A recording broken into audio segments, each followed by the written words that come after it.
Hello, everyone. Welcome to the ISRT COVID-19 webinar. For today, this is going to be our third episode and the last episode for the COVID-19 series. We are very exciting to come back, and we know that everyone would love to see your representative from your societies and your friends from across the world sharing the experience. So today we have the title of Radiographers, Are We Really Frontliners During the COVID-19 Pandemic? And this is very, very important because we got this question and comment from our audience during the first two episodes. And some of us got struggled because of uh, the way we work as the team approach, and then sometimes we don't get what we want because we are not considered as the frontliner. For example, the PPE, the suitable mask to wear when we service the patient and things like that. And I have to say good morning, Americas. Good afternoon, Europe and Africa. And good evening, Asia and Australasia. This is Napapong again, your host. I'm the Vice President of ISRT for Asia and Australasia.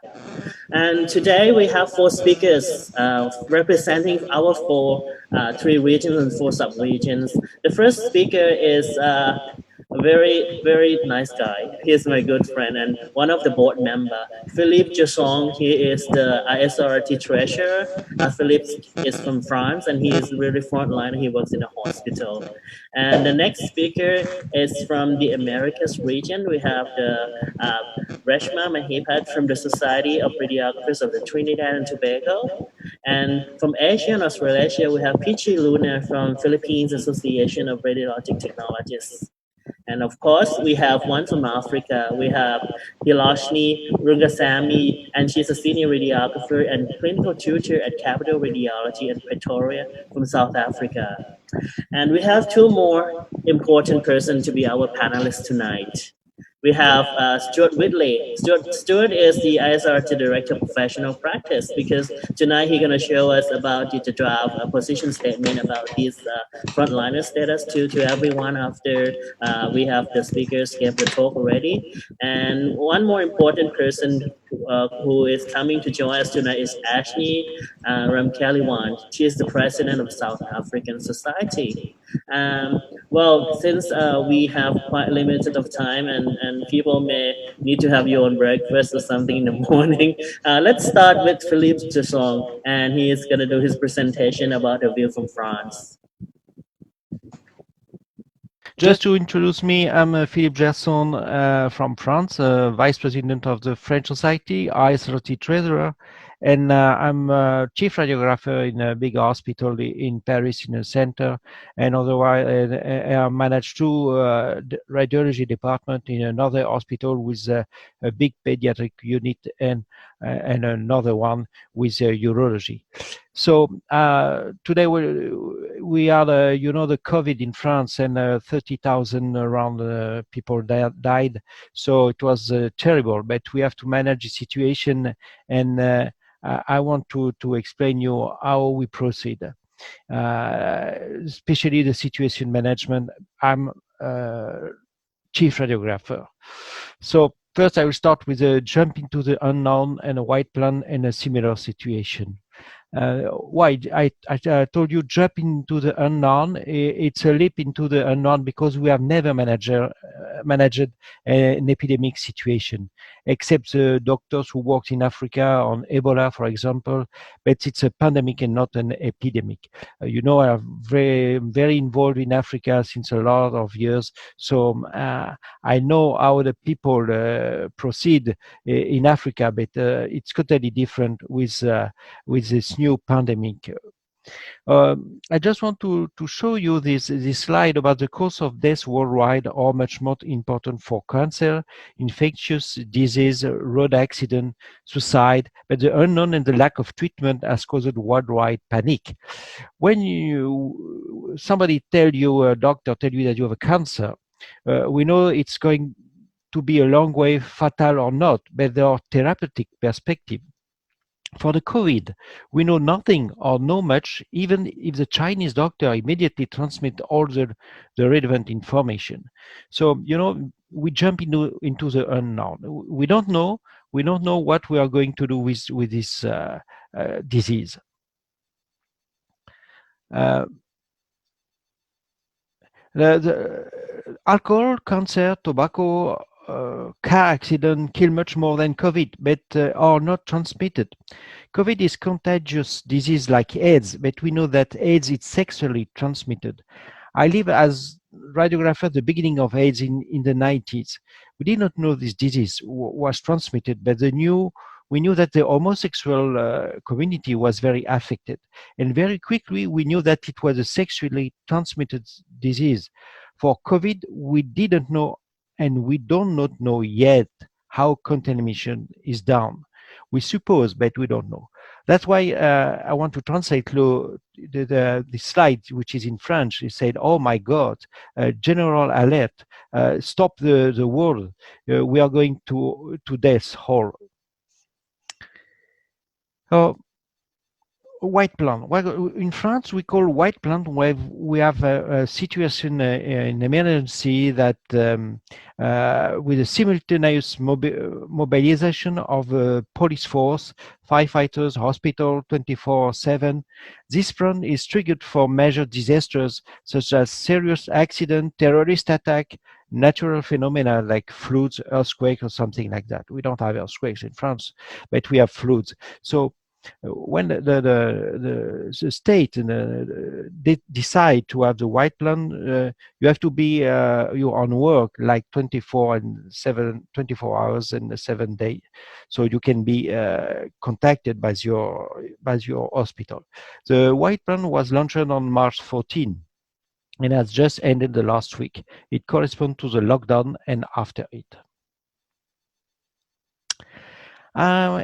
As a chief radiographer, I experienced similar situation as chief radiographer during the terrorist attack in 1995 and 2015 in Paris.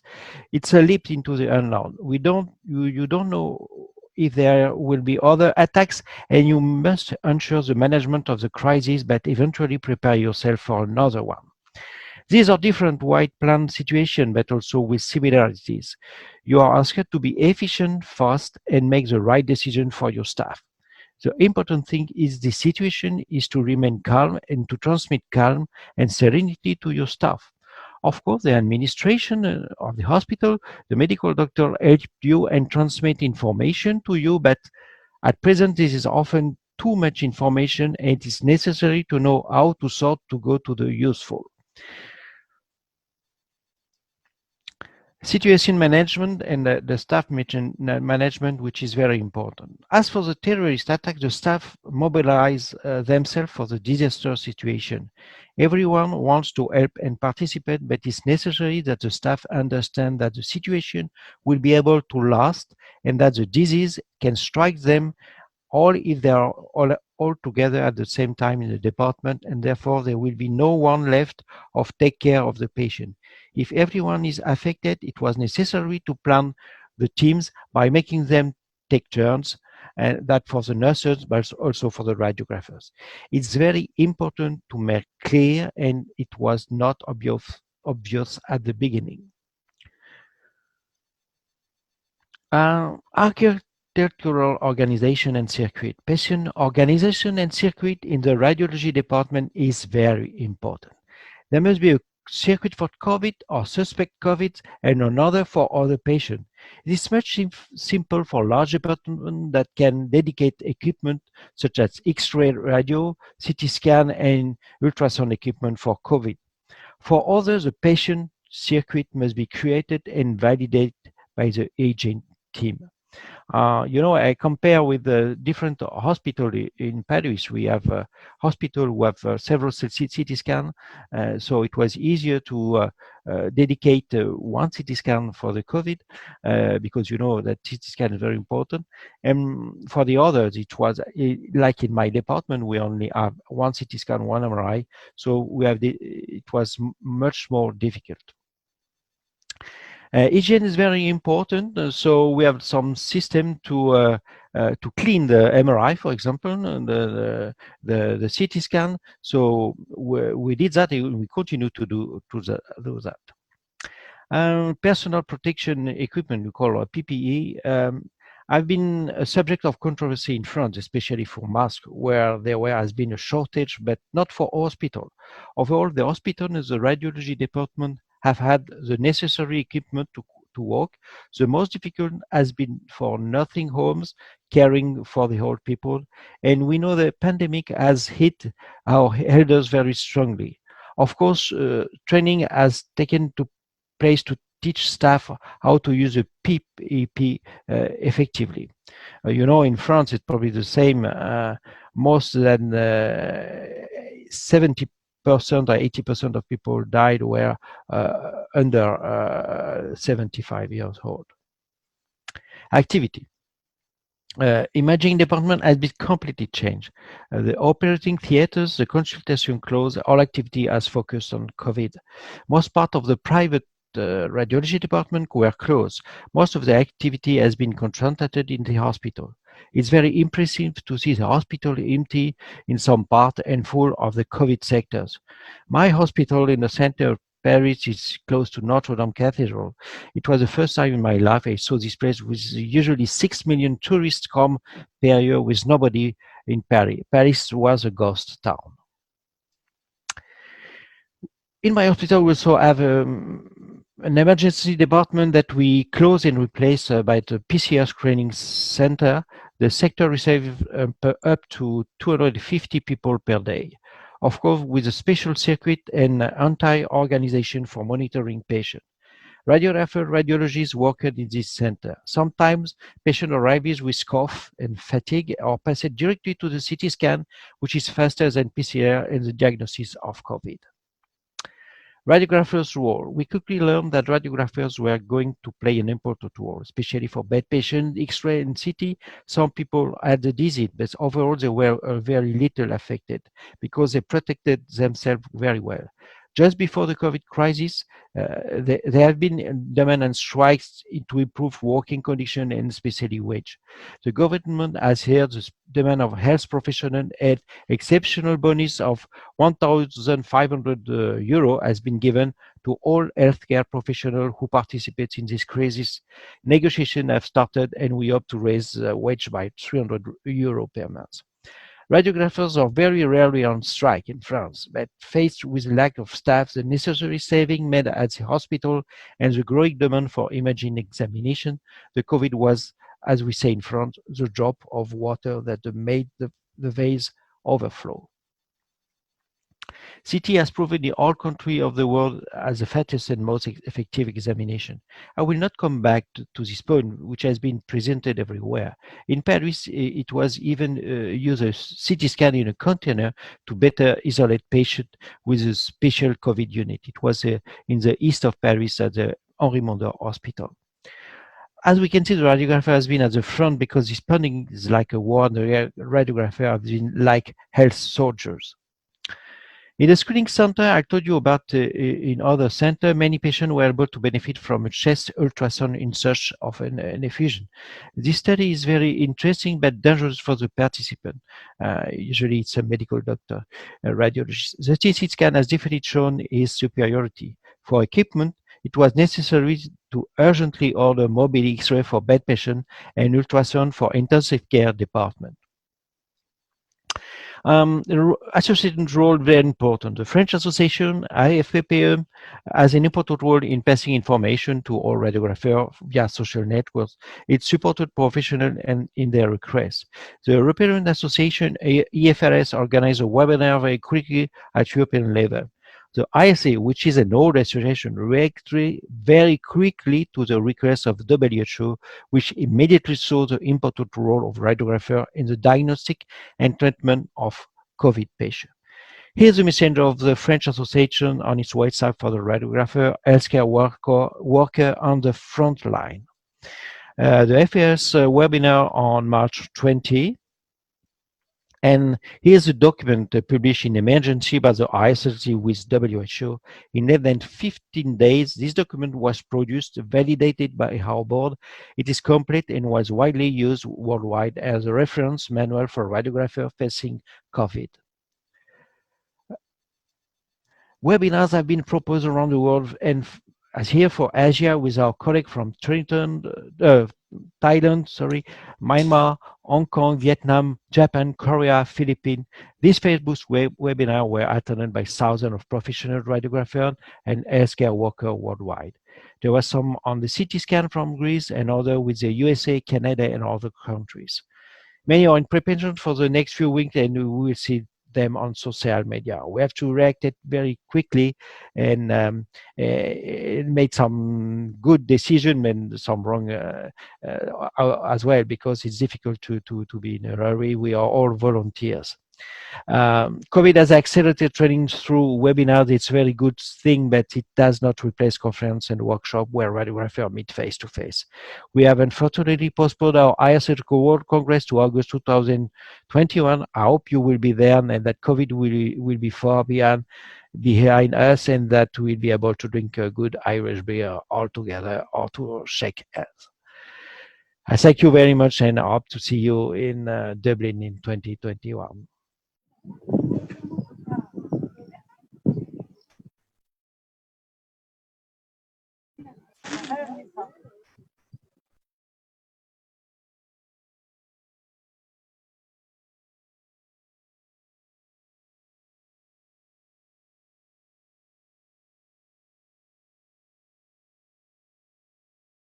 Thank you, Philip, for your presentation, and it's very comprehensive. And I know that you're on vacation right now, but you're going to join us for the Q&A session. We have the next speaker from the America region, our good friend Reshma Mahipat, and she's from the Society of Radiographers of Trinidad and Tobago. All right, so now this is your turn, Reshma. Thank you for the opportunity to participate in the third Facebook Live session of the ISRRT. Greetings, everyone. I am Reshma Mahipat, the current president of the Society of Radiographers of Trinidad and Tobago. First, a few facts. Trinidad and Tobago is a twin island state in the southeast end of the Caribbean. Our population is an estimated 1.4 million people. The climate is tropical, and ours is a vibrant, colorful people with a love for life. The Society of Radiographers of Trinidad and Tobago is the educational wing of the local radiographic fraternity and has pursued its role in the provision of relevant articles and e-learning resources that were made available through organizations like the ISRRT and the European Society of Radiology. We are available to our members for feedback about concerns and provided guidelines when needed. It was our pleasure to host the 20th ISRRT World Congress in 2018. It is with fondness we remember the days that we socialized freely in the not-so-distant past. But now, on to more sober matters. Our world is experiencing the worst pandemic in recent times.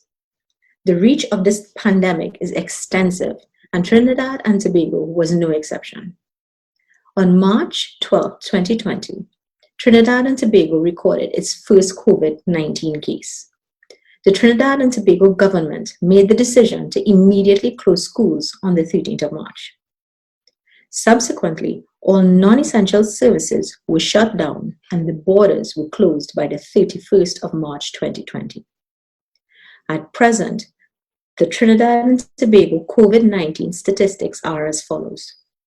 Number of positive cases, 123. Number of deaths, 8. Number of discharged patients, 109. Number of active cases, 6. The majority of cases were imported, and all incoming travelers were immediately quarantined, which is what has attributed to the low figures. As such, effective the 22nd of June 2020, the cautious resumption of normal activities in public spaces, adopting the new normal, was instituted by the Trinidad and Tobago government while maintaining closed borders. The response of the government of Trinidad and Tobago was to implement policies to ensure limited physical interactions in order to reduce the spread of the virus. These included a stay-at-home request, where only if you were an essential worker or if it was absolutely necessary for you to venture outside to purchase food or to seek medical attention, you were to stay indoors. And if it is you had to come out, you had to be wearing a mask. Social or physical distancing, you were minimizing physical contact with other individuals by maintaining a safe distance of 3 feet whenever possible. Practicing proper hand hygiene using soap and water with the correct hand washing technique, or using alcohol-based sanitizer. And a COVID-19 hotline was set up, and it was used for general information and medical advice as it pertains to COVID-19, and also to schedule home visit testing. At the hospitals, extensive training in infection prevention and control techniques were conducted. Infrastructure for additional hand hygiene stations were added throughout the hospital, along with an extensive sign campaign to wash hands, wear masks, maintain social or physical distance, and to minimize physical contact.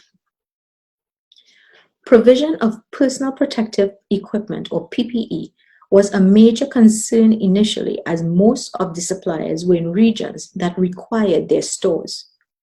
Our stocks locally were strategically distributed with priority to COVID quarantine centers and emergency departments. It proved adequate. Now, although limited, PPE was always available to radiographers for the performance of their duty.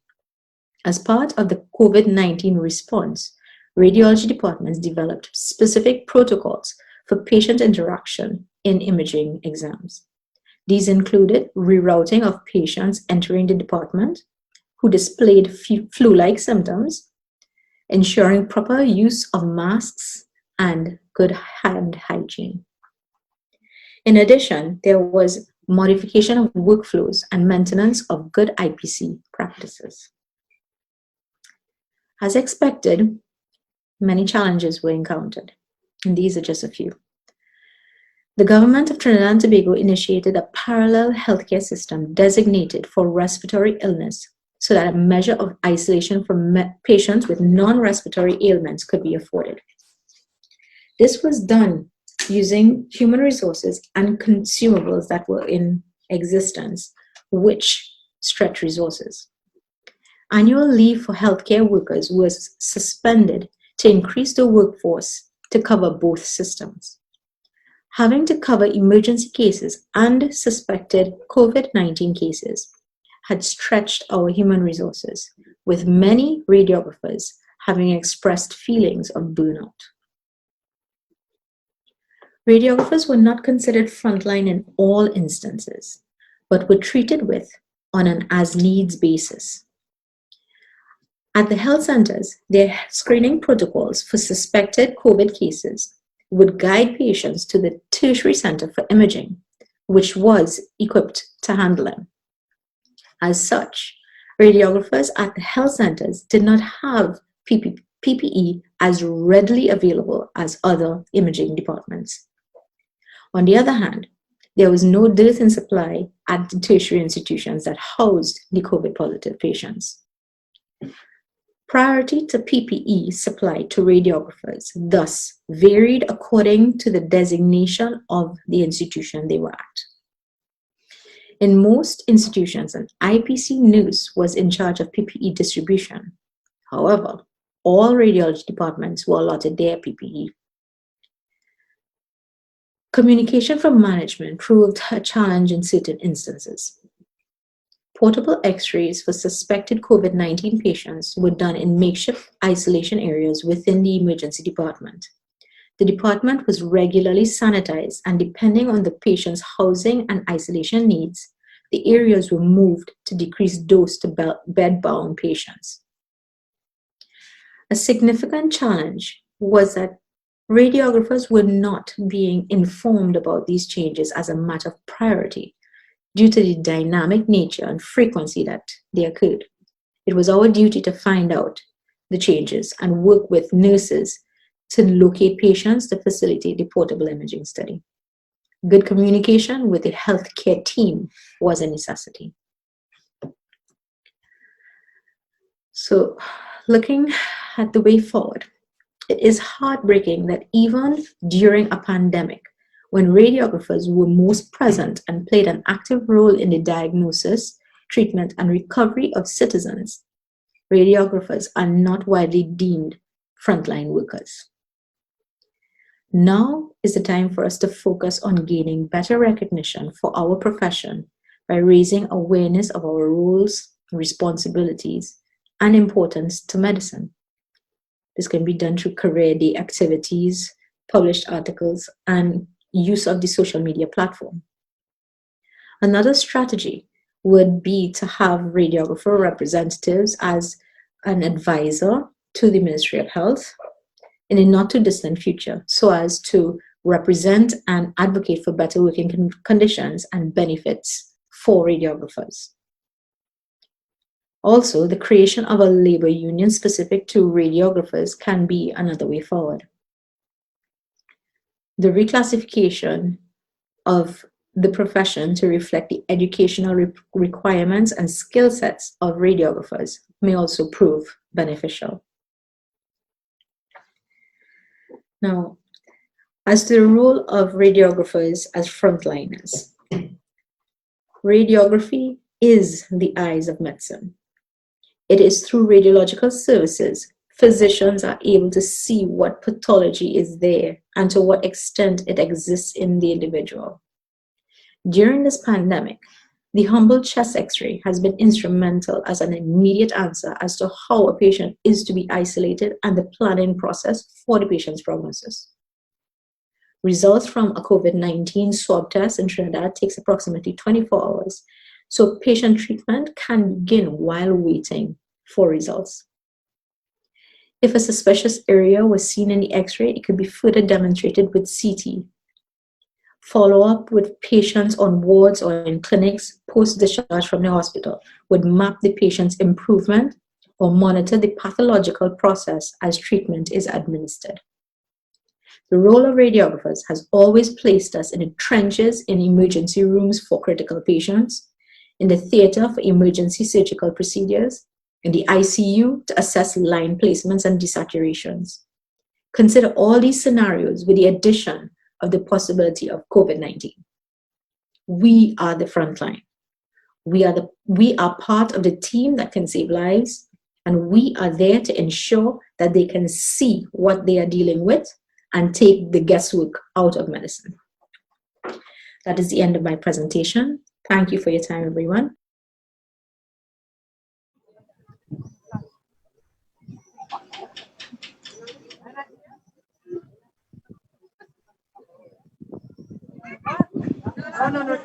All right, thank you so much, Reshma.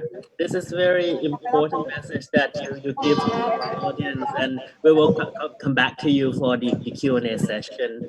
And for now, I would like to move to Asia, Australasia region. We have my good friend here, Pichi Luna, from the Philippines. Pichi Luna is from the Philippine Association of Radiologic Technologists, our long time member, and they always have the good contribution to the ISRT. And today, Pichi will represent her organization presenting about this topic on radiographers. Are we really frontliner during the COVID-19 pandemic? Please go ahead, Pichi. Hi everyone, greetings from the Philippines.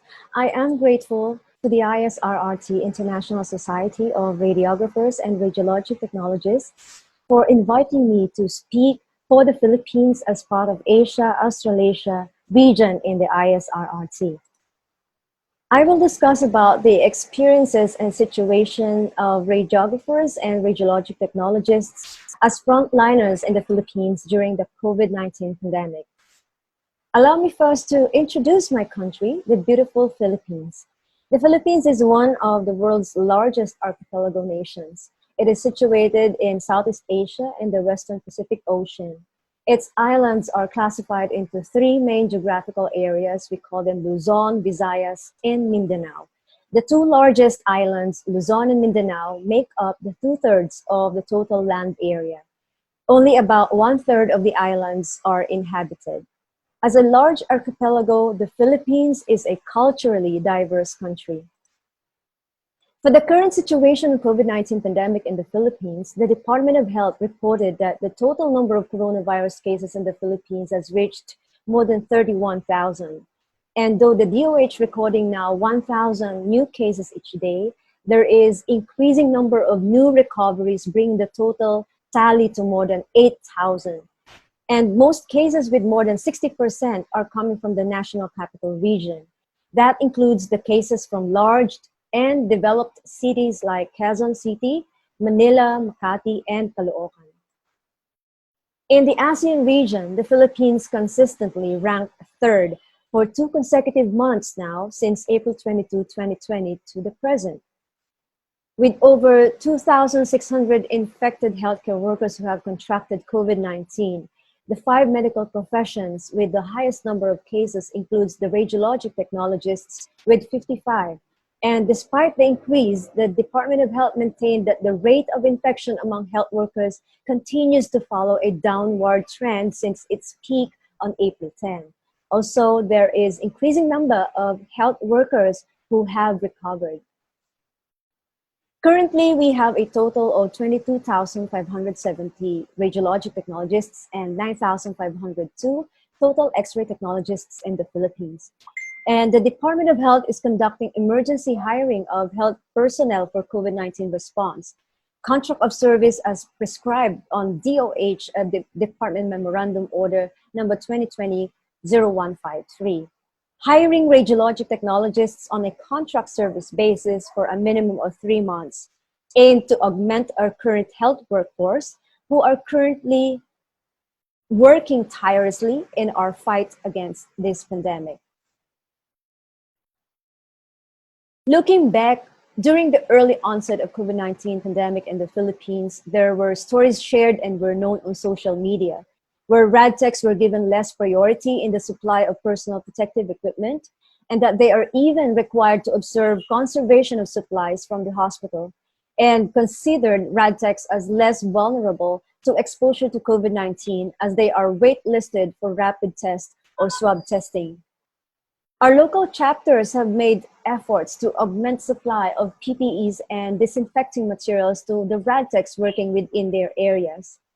At present, most of the private government hospitals, especially the COVID-19 centers, have adequate supply and provide now the amount of PPEs and supplies that are needed when dealing COVID-19 cases in the radiology. Social discrimination also was an early experience for radiologic technologists as frontliners. They are not easily recognized as frontliners working in a hospital by just showing their professional identification cards. They have to show additional ID like their hospital ID with other supporting documents. And some RTs mentioned that they are even asked of what is a radiologic technologist as a frontliner and what do they do in the hospital. This happened when they would meet border controls, checkpoints, policemen, while entering supermarkets and availing the fast lane for frontliners, or just when receiving free transportation services. So now, in recognizing the contribution of the services of the professional frontliners during the COVID-19 pandemic, the Philippine government, through the Professional Regulatory Commission, or PRC, with the Continuing Professional Development Council, since early months of the pandemic, are already working on giving recognition to the critical roles of professionals, including radiologic technologists as frontliners. And there we have started last May granting of the maximum CPD credit units for application of CPD credit units. And PRC issued resolution number 1239 series of 2020, which states that 25 to 45 CPD credit units will be given to frontliners and essential service workers working amid the health crisis. These credits will help them in the renewal of the professional identification card under the self-directed learning modality. Us in the CPD Council have expressed our full support to the Commission in granting CPD credit units to all professionals providing essential services during the state of public health emergency due to COVID-19 crisis. And we acknowledge the service and the sacrifice rendered by radiologic technologists as frontliners during these difficult times. We recognize all RTs and X-ray technologists, those who are serving and those who are having duties in the hospital. They can be those employed medical professional frontliners in the hospitals or healthcare facility who provided services in the diagnosis and care of confirmed or suspected cases of COVID-19 patients. They can be the chief radiologic technologist. They can be the manager performing supervisory works in the workplace. There can be the rad techs or X-ray techs, radiographers who are assigned in the radiology service doing the diagnostic or therapeutic procedures for this group. And they can be given the 45 units, the maximum units that can be given to a radiologic technologist. We also recognize frontliners, radiologic and X-ray technologists who have conducted studies or have produced administrative guidelines or safety protocols or best practices of an X-ray or rad tech in the workplace. And we also recognize the radiologic technologists, radiographers, or X-ray technologists who are doing the voluntary works in the community. They can be the X-ray or rad techs who are providing voluntary works in barangay, community, such as attending to emergency situations, public order, and safety, or those involved even in packaging or distribution of relief goods, production of distribution of materials like PPEs used by frontliners in the hospital, or making arrangements for accommodation, construction of tents for quarantine, or just even providing information as a medical professional frontliner answering questions about COVID-19. It is time now to really recognize the critical contribution radiographers and radiologic technologists make to global health. I believe radiologic technology profession in the Philippines is still a growing profession. We have been recognized as a profession in 1992, and now we have more than 25,000 radiologic technology professionals in the country. And comparing with nursing professionals, our number is lower, and that can be one of the reasons why many Filipinos do not know much about the radiologic technology profession, especially in the early years. Another is with the passing of the Universal Healthcare Law in the Philippines. This will definitely ensure increased access to radiological facilities and services, thus increasing patient encounters and awareness on, and also recognition of the works of an RT. Comparing the years 1990s to the present, there were increase of more visible, available, accessible clinics and diagnostic imaging centers and improvements in government hospitals with regards to increase of radiological facilities and increase of number of hired RTs. And I believe all these would help increase awareness of many people in the community about the radiologic technology services and even awareness of the services that we afford to our clients. Lastly, our association, the Philippine Association of Radiologic Technologists, aims to continuously improve our networks among international RT professionals and associations to bring recognition of the works and services of the Filipino radiologic technologists in the country and also connect and link profession to gain learning of the many opportunities leading to recognition of the high impact roles of Filipino radtechs serving in the country and the world. I believe that there are now increase in the awareness of many people about our profession, and that now we have started to earn recognition already. And the credits go to the leaders of the ISRRT for their untiring devotion and commitment to represent, work, serve, position, lead, and continuously uplift to elevate the profession to the highest practice standards. Thank you all healthcare workers and radiographers, radiologic technologists who have been bravely and selflessly working on the front lines in the fight against COVID-19. We have been living in uncertain times for quite a while, but your services is one of the most sure and steadfast things that continue to inspire us. We also appreciate everyone who continues to provide medical care to all the patients despite the dangers posed by this pandemic. Our support continues even if we see less of each other. We all look forward to brighter days ahead of us, and we know that our hope remains bright with your efforts. Once again, thank you. Thank you for your attention, and special thanks to all the radtechs and a dear friend who have contributed for the completion of this report.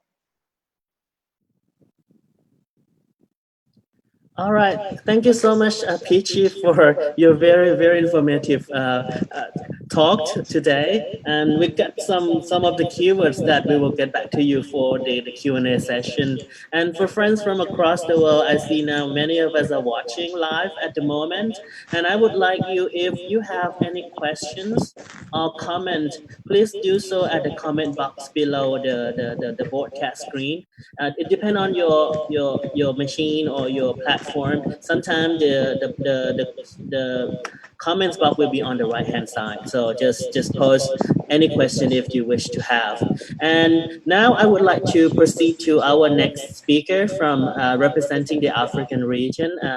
We are very glad to have our colleague who is the senior radiographer and clinical tutor at Capital Radiology in Pretoria from South Africa. So now it's your turn, Theoroshni Rungasamy. Hello from South Africa. I'm Theoroshni Rungasamy, a radiographer working in one of the country's capitals, Pretoria.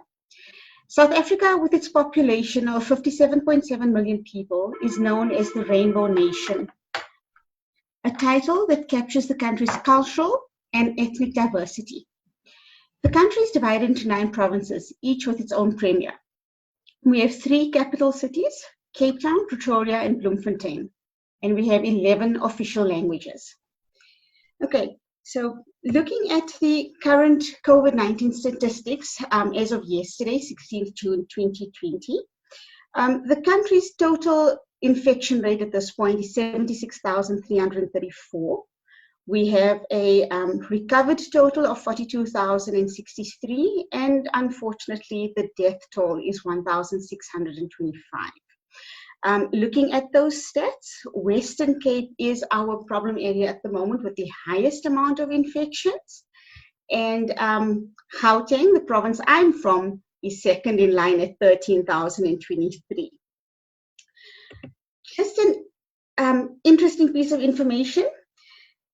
In May, last month, 20th of May, this article was published by statisticians from Mediclinic. It's one of the largest hospital groups in South Africa.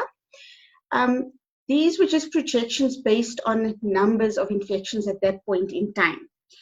Then the average increase per day, taken over an average of 7 days, was roughly about 847 cases per day. Currently, the average increase per day is around 3,335, which is 3.9 times what it was almost a month ago, obviously pushing those projected images even higher. So coming back to radiography, I work at a private practice called Capital Radiology, where I'm the head radiographer.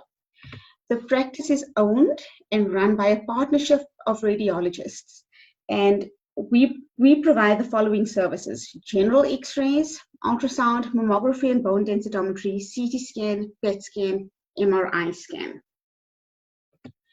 The radiology department is situated in a private hospital owned by the Life Group. The hospital is a 214-bed hospital, and it houses a specialist orthopedic center, a special stroke unit, an oncology unit, a newly renovated theater complex, and an accident and emergency department. So looking at the radiologists in our department, they have excellent mutually cooperative interactions with all the referring specialists in the hospital, including hospital management. Sadly, this interaction does not always filter down to the radiographers. I'll touch on this a little bit later. Our senior radiologist, Dr. Mark Fellerman, prides himself in the way our department is run. There's always ample stock of consumables, including PPE, available, and the equipment is well taken care of. Patients are treated with the best professional care possible at all times. With that, soon after COVID-19 hit our South African shores and President Ramaphosa announced that the country would be going into lockdown, hospital management, along with a few other professionals, established the Medical Advisory Committee, also known as MAC. So this committee is comprised of 2 members of hospital management, a specialist physician, a radiologist, which is Dr. Fellerman, a representative from oncology, and a general practitioner who is also the head of the A&E department. This committee meets weekly in order to make headway in this uncharted territory that the country and the world finds itself. With the MAC meetings came strict protocols that needed to be put in place. So 4 of the hospital's 7 entrances were closed off. Glass doors were put in place in certain sections of the hospital to prevent the patients walking through the wards through to radiology. There were screening and sanitization points put up at various points in the hospital at the entrances and outside various sub-departments in the hospital. Our mammography and densitometry department was closed during lockdown as these patients are all booked for appointments, and certain MRI, only the necessary MRI examinations were carried out during this period. Also, it was compulsory for all staff members and all patients to be wearing masks at any point in the hospital.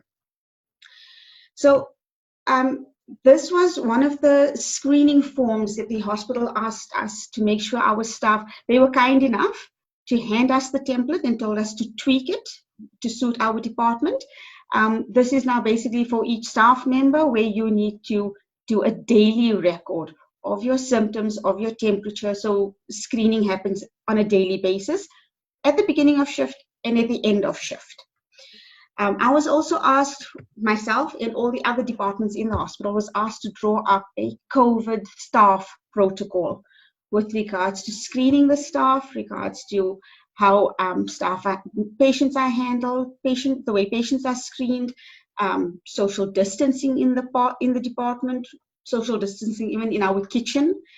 So yeah, this is just a basic example of the protocol that I needed to set up.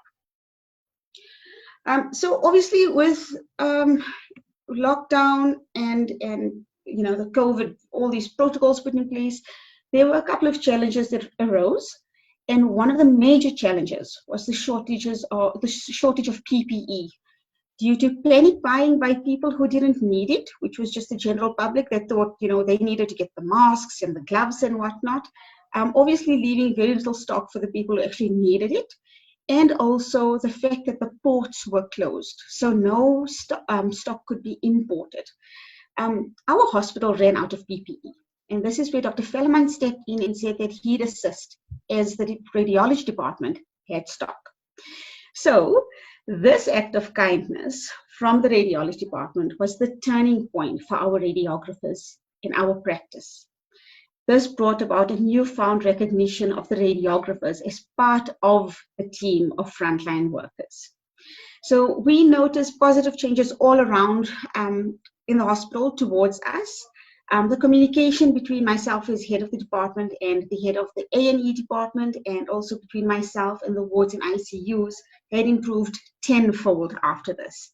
And also this newfound respect filtered down to my entire team of radiographers, which made our working relationship much better. It was very welcomed in such a difficult, scary time in everybody's lives. So we at Capital Radiology have been recognized as frontline workers in our hospital by the affiliated staff and by hospital management. Dr. Velleman is an active member of the MAC meetings. I've spoken to him numerous times where I've brought suggestions up to him and he's taken it up to these meetings, and the hospital looked at them. They didn't just dismiss it. It was taken into consideration. Changes were made according to these suggestions. So here in our hospital, we have really been seen as part of the frontline team. Unfortunately, not all the radiographers share the same privilege that we do. I've spoken to colleagues at other private institutions here in Pretoria. Out of people in 9 different practices that I spoke to, only 4 practices actually recognized the radiographers as part of the frontline team. One of the practices, the radiographers said that initially they were not seen as anything with regards to frontline, and once they sort of brought up their concerns and everything, the hospital management changed their view on this, and then they were actually treated as part of the frontline team, given PPE and assisted with possible COVID patients, the POIs, the positive patients and whatnot. Then also I managed to speak to 4 colleagues that work in the government department, and it is shocking. They are not recognized as frontline workers at all. The doctors and nurses are given the PPE, the radiographers are not. They are still fighting the struggle. We are now 3 months into it, and they are still fighting this fight every day.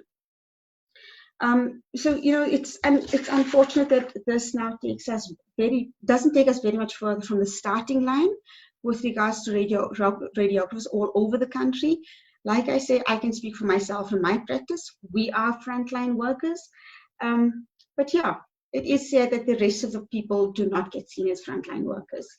I just want to say thank you once again for the opportunity to present at this webinar.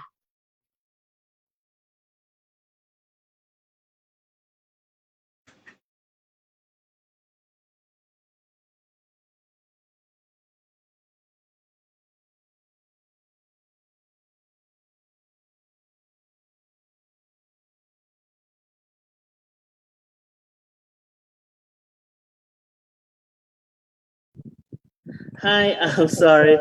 We have now finished the talk from Theoloshni, and thanks again for your presentation.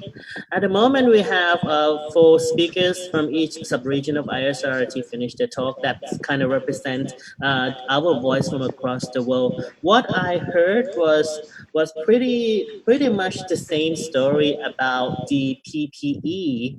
That's the problem, because at first of the pandemic, we might not be considered as the frontliners of the healthcare team to deal with. And then I see different countries deal with this situation in different approach, and I think it depends on your infrastructure and how many radiographers practicing in your place also.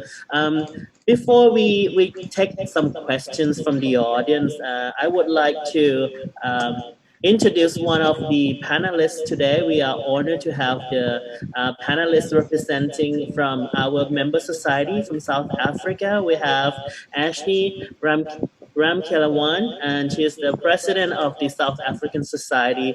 Well, Ashley, welcome to the show. And then I would like to thanks again for the South African Society for your contribution to a lot of work with our organization. I would like to have the first question to you. As representing the profession in your country in South Africa, I know that the pandemic has been around for quite some time. I just want to know that, well, I know that you guys have problem about the PPE, the recognition as a frontliner. I want to hear, what have you done as the African Society of Radiographers?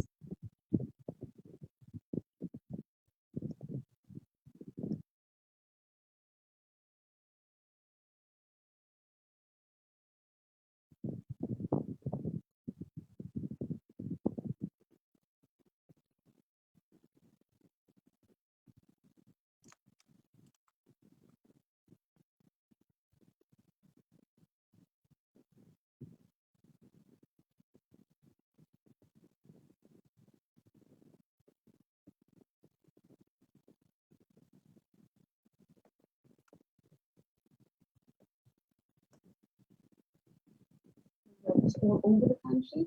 Like I say, I can speak for myself and my practice. We are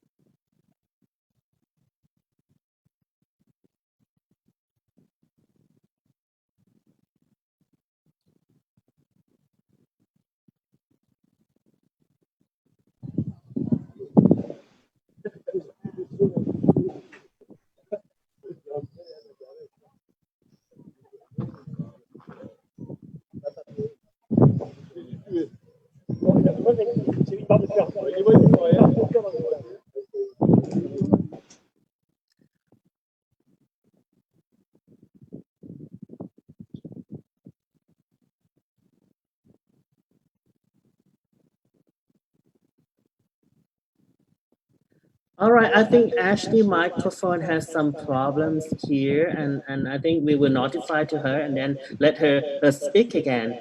And I think now we want to come back to our first speaker. Philip, are you there? Is that okay? Yeah, Can are you you hear me? there? Yeah, I just want to get the comments from your presentation. I know that France got hard hit on this pandemic, and then I want to hear from you and what your Sorry. experience was like when you deal with this situation where you don't have enough PPE because somehow the hospital did not really recognize radiographers as the frontliners of the profession in terms of dealing with this. And what your experience was like I'm sorry because it's difficult to hear your different people speaking at the same time. So about the PPE in France, yeah, we had a big problem with that, and thanks to people, we can have some from China, and we can import them if they come too late. But it was not dramatic in the hospital. It was good. We can have the PPE, not enough, but we can have, especially for the radiographer. all right. Oh, very good. And I think I come back to Reshma from Trinidad and Tobago. I got some of the keyword from you in terms of how to get recognition to be frontliner. You talk about the reclassification of the profession in the government system, and you talk about labor union if it is possible. I just want you to elaborate a little bit so that our colleagues from around the world will hear what you say again. Okay, thank you, Napapong. What I was speaking to is the fact that right now Trinidad and Tobago does not have a exclusive labor union that represents radiographers. We are part of the public sector and we are represented as such. I was is the thought of many of the radiographers that maybe if we have somebody at the ministerial level speaking to the needs of radiographers and clarifying issues that may relate to radiographers or affect radiographers, that they would effect a positive change where we would not only be represented, but it would be beneficial towards our main focus, which is the patient. So it would benefit the patient primarily. About the reclassification, though, most of our legislation is based historically. We are in the process of updating, but most of our legislation speaks to radiographers being holders of diplomas, and they will not really reflect any educational requirements that are currently being met. Now we are all Bachelor of Science degrees in radiological sciences, and I thought that maybe if it was more spoken to and shown that we are not just there to push a button, we are well qualified, we have a substantive syllabus that we are taught, that maybe that would garner some respect that we would be beneficial for us later down. All right, that's a very good idea because I think in back home also we found the problem not only when we have to face the first wave of the pandemic, we didn't have really enough the PPE, but our education and training in terms of infection control is very important too in this kind of situation. I want to go back to the Philippines, Peachy. You mentioned about, well, I know that your country is doing very well in terms of like certification licensing, and now you have a very strong CME system in your place. But when we look back at this situation, but really you are still struggle, not struggle, you are still facing with this COVID situation, as you can see from the number of infected patients per day increasing in the Philippines. So what have you done so far so that you take care of this problem, like you don't have enough PPE because you are not recognized as a frontliner and things like that? So as I have mentioned, since the Southeast Asian live session too, we have chapter associations that have made their way and supporting by providing some PPEs to member RadTechs and nearby RadTechs who are working in areas that are near to the chapters. There is really a limitation on how we mobilize our association, especially because the national organization is situated in the center of Manila, where we have very much high incidence of COVID-19 cases.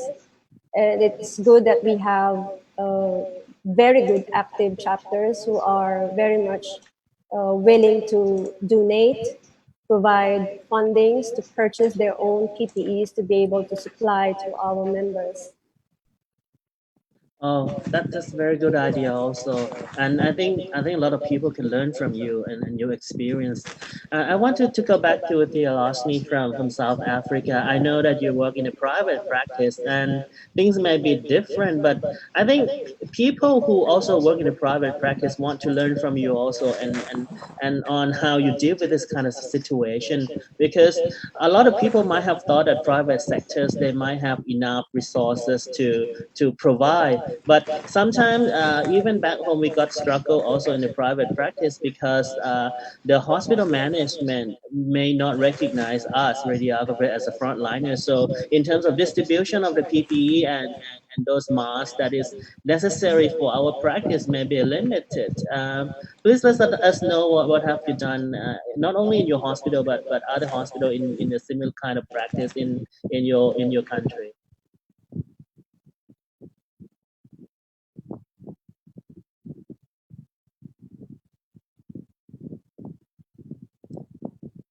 Yasni, are you with me? Hi, can you hear me? Oh yeah, sure. Maybe some a little bit delay. Yeah, just go ahead. All right. So, yeah, like I said, the way it works with us is we are normally a private radiology practice within a private hospital. So all our equipment and consumables are seen to by our partners, and that's the way it works with most of the private radiology practices. So basically, radiology rents a space within the hospital. So hospital management has got nothing to do with our provision of PPE. And I think that is why we normally have such good stock, and we don't need to rely on hospital management for PPE because our doctors provide it for us. Yeah. Oh, that's very good idea. I think this kind of practice happen in many places also where the private sector has the collaboration with the hospital to provide radiology service. Yes. I think I would try to go back to Ashley. Ashley, do you hear me? Can you try to say something? I'm not sure how it works for your microphone at the moment. Ashley, you hear me?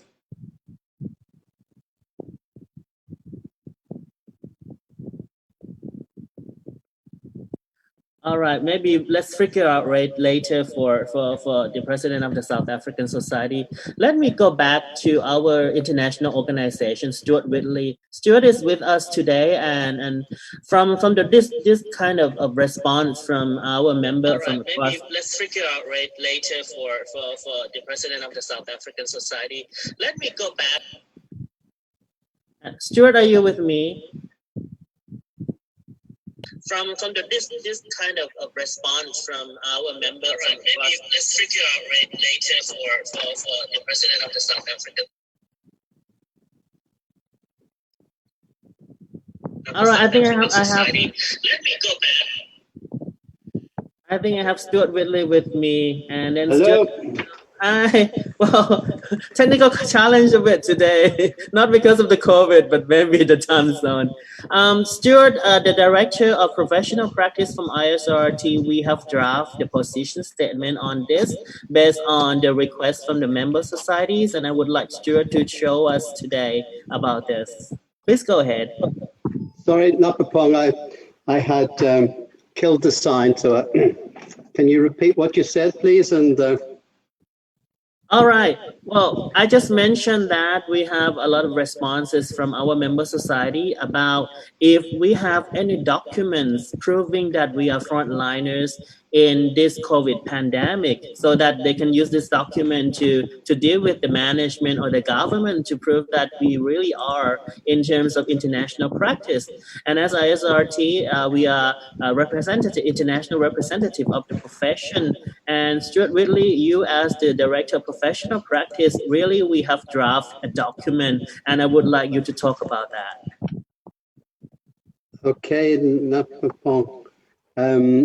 I'm very pleased to show this position statement, which has just been adopted by the ISRC board. Hopefully everybody can see it, and this position statement was put together thanks very much for the input of many radiographers and radiological technologists across the world. And to put things into context, the WHO have produced a rapid guide document on chest imaging related to COVID-19, and in it states quite categorically that all imaging workers, all those involved in imaging, are frontline workers. So please go to the document at WHO, which we hopefully will put up soon. But and we give a reference. We give the rationale in this document, and also the background and some excellent references, and more importantly, the type of aspects that employers should provide for frontline workers. We haven't mentioned radiation therapy radiographers. They're also included as frontline workers, as well as diagnostic radiographers. We all know that we are frontline workers, but from what I've heard today, it's sad to hear that certain levels of the healthcare system don't believe that to be true. So this document quite clearly sets out the reasons why we are, and why those employers who take us on, because we are in the very heart of the patient pathway. Without radiographers and radiological technologists, as we all know, the images which portray what's happening to the patient will not be obtained, and additionally, those undertaking radiotherapy procedures, the patients will not be treated. So I'm very pleased to say this document is available, giving that a nice background, giving wonderful, fantastic links. And most of these links that you'll see are straight off the press, with most member organizations providing them, giving absolutely fantastic resources. But those WHO are key references to point your employer to the importance of radiographers in the front line. Oops. All right, this is very comprehensive document, and we sure will distribute to the council, right, to prove it. Is there anything else, Napapong, I should say?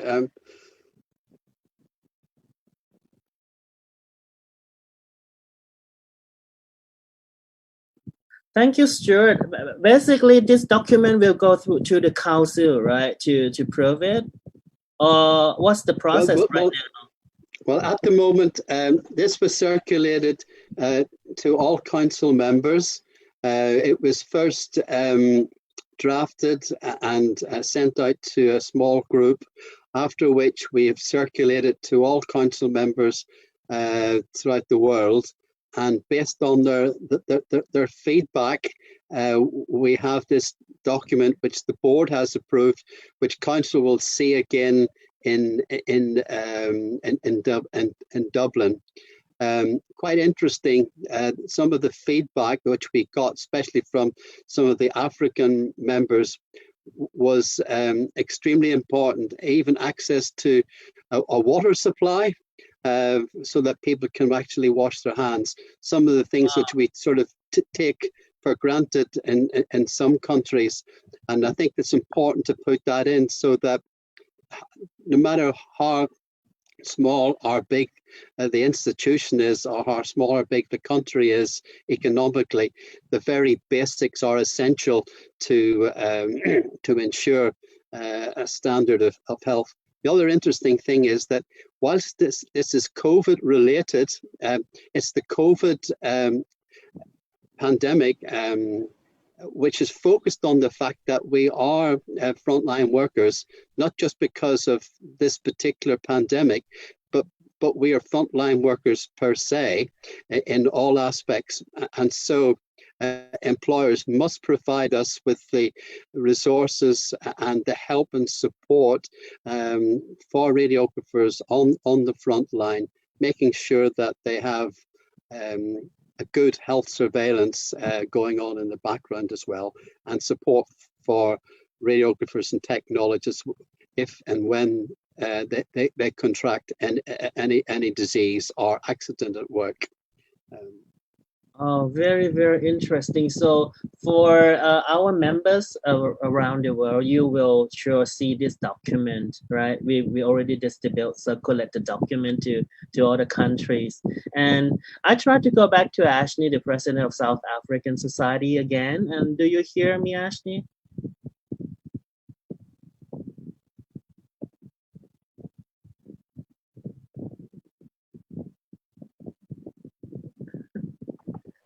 Quite technical challenge today. This is really the last episode of this COVID-19 already. And I think maybe we have the speaker just have a say to finalize this episode.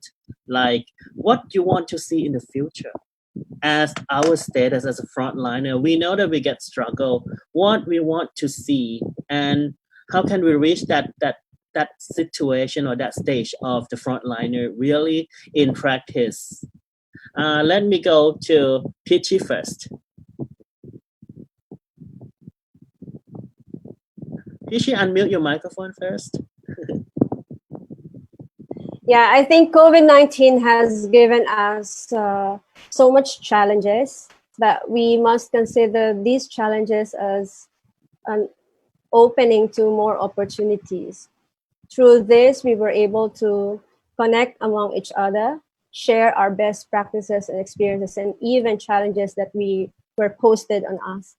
I think that to be more recognized as frontliners, we must, as radiographers and radiologic technologists, take much part of our roles, not only to perform radiological examinations, but take much part in educating the many people in our community. It's not only just providing the services to patients, but be the frontliner in disseminating information about the roles that we do, the high impact responsibility that we perform, and the high roles that we commit to ourselves to be able to help in the global health. So I think more RadTech should be at the front line of providing the effort to make sure that our roles are being recognized. And we should not be thinking about the second in line. So it's not only by performing procedures, but we can be at the front line of providing education to the people and also providing them the service that may be warranted because of pandemics such as COVID-19. So we must always see opportunity in every crisis. Yeah, that's a great thing to say. Reshma, what do you think in this? I'll have to agree with Peachy. We have a lot to, we have to use the circumstances that we're in right now to pretty much map our way forward. I think that education to the community, where we embark on maybe a widespread campaign that would inform more people, so the average person is aware of the services that are provided by radiographers, and it's not just a doctor, nurse, hospital-run sort of institution. It could prove beneficial also. Long term, though, maybe we could embark on a historical sort of perspective for the larger societies, sort of mapping how it is they've achieved the legislation and their structure on the development of their society itself, so that, you know, it's developed, you know, a way forward for smaller societies to kind of grow and, you know, impact radiography a little bit better, firstly starting with themselves, you know. Yeah, of course, the world is big, but as long as we are friends, we collaborate and we can move ahead together. This is what I really think. And go back to Philippe. Philippe, are you with us before you go back to your vacation? I just want you to say something as from France, a very big society in Europe. Yes, just want to say that I'm optimistic because for the first time, as you know, many journalists speak about the CT scan, which was the best exam for COVID. So 2 times they start the news at 8 o'clock, which is a big audience in France, with 2 reports about the radiographers. It was the first time, and they explained our job. So we are very proud that we speak about our job. Usually, they always speak about the medical doctors and nurses and never the radiographer. For the first time, we had some information, and they explained what the radiographer is doing in the hospital. So, I hope it will be the same for the future. Also, what is very important that we have a link with, thanks to the ISRT, that we have links with other countries, and we can share the experience and take some good ideas from overseas. So I think which is the best for the future, that we are the big family in ISRT, but with all radiographers from all over the world. All right, very good thought from you, Philippe, and I hope you enjoy your holiday. Yes, I can show you where I am. It's fantastic. I'm in front of the beach, but you know, even on my holidays, I'm proud to be a radiographer. Oh, good. Very, very good. And let's go back to Osni. Are you still with us? I just want you to say something to the audience from your experience, how we can proceed to the future about this frontliner status.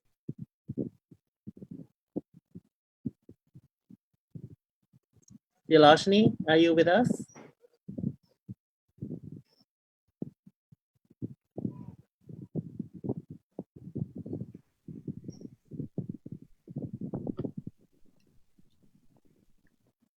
Hi.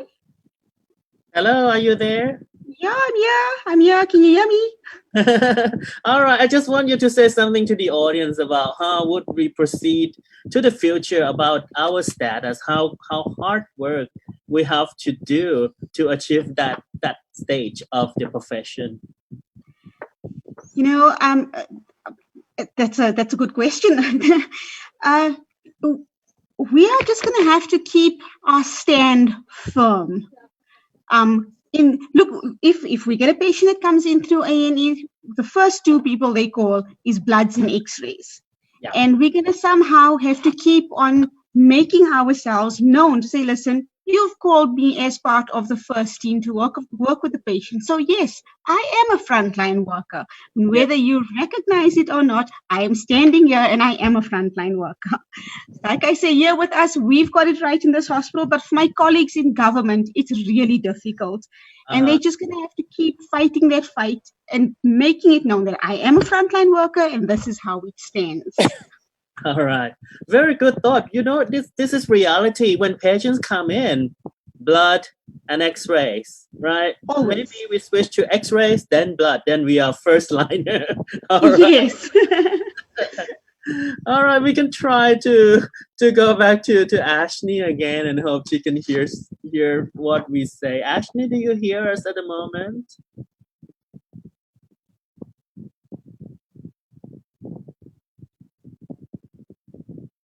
Actually, we have a lot of contribution from the South African Society so far in various ISRT projects. When we sent to the South African Society, they gave us feedback and they work with us in many important documents so far. So I think today is so unfortunate we have technical difficulty with the president, but we really thank for your time, Ashley, that you come in to join us, and I hope we're gonna fix this challenge, all right? Technical challenge, not the COVID challenge, because this is the last episode of the COVID-19.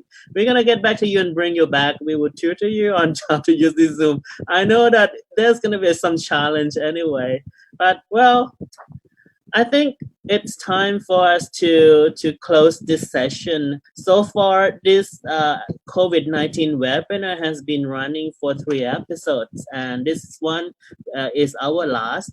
And what I would want to say is that what we have learned so far from the first and the second episode and the third episode, we realize how important our profession as radiographers and radiological technologists is in terms of providing quality of care and quality service to the patient in times of good normal practice when we don't have this communicable disease or this pandemic disease like COVID-19. But when we face with this kind of situation, we come together as a team of good friends, not only in each country, but around the world.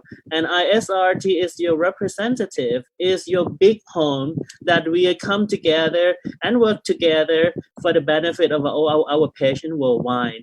So on behalf of President Donna Newman, and she is now also on vacation, but I know she's watching this, I would like to thank all speakers, Philip Jasson, all right, Reshma Mahipat from Trinidad and Tobago, Pichi Luna from the Philippines, Theoloshni from South Africa, and I wish everyone, all colleagues and friends around the world, please be safe, keep the good practice to help our patient, and that's our goal. When we help them, the people will know how important we are, and I am sure we're going to reach the stage that we are the frontliners, because we really are. All right. Thank you very much for watching, and I hope you guys and everyone who is watching live session right now, you have a nice morning, nice afternoon, nice evening, and a nice day. Thank you very much, and goodbye. Thanks. Bye-bye. Bye-bye. Bye. Bye. Bye. Goodbye.